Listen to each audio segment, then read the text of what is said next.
Je voudrais ici évoquer en quoi notre faible régime d'inflation est problématique pour la croissance. Il y a d'abord ceux qui dénient la gravité du problème. Après tout, nous ne sommes pas en déflation puisqu'il reste un mince filet de progression des prix que l'on se réfère à l'indice des prix à la consommation ou à l'inflation sous-jacente qui isole la part la moins instable de l'inflation. Autrement dit, nos économies ne sont pas entrées dans le grand trou noir de la déflation au sens strict du terme, celui qui entraîne l'ensemble des prix et des salaires à la baisse et conduit les agents à reporter à demain leurs achats d'aujourd'hui.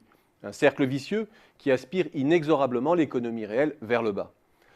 Bien sûr, nous n'en sommes pas là, mais le régime de très faible inflation que traverse l'économie française ne doit pas être minimisé pour autant. D'abord, parce qu'une moyenne très faible recouvre inévitablement des situations de baisse de prix sur certains segments, et notamment sur celui des produits manufacturés, où la baisse atteint moins 0,7% sur un an au mois de mai.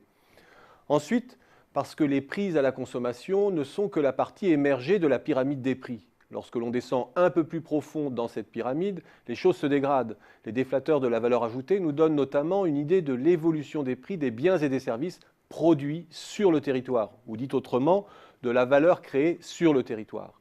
Ils montrent notamment que pour toute une série de secteurs, la baisse des prix est déjà une réalité. Pour les activités manufacturières, l'ensemble des secteurs liés à l'information ou le commerce notamment.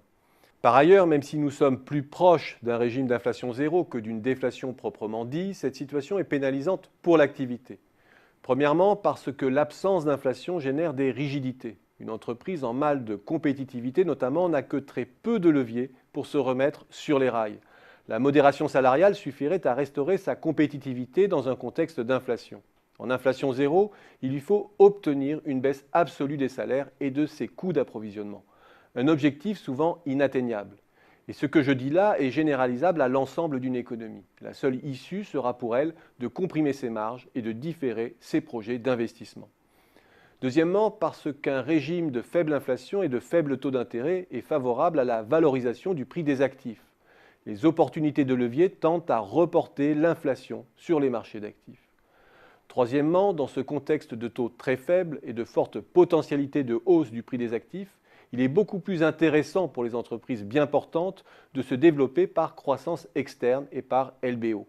Et la croissance externe, par rachat d'actifs, revient à consolider des secteurs. Mais son impact en termes de croissance est très incertain. Il ne faut pas s'y tromper, le mouvement de reprise s'enraye aujourd'hui en France. Et la déflation larvée qui contamine l'Europe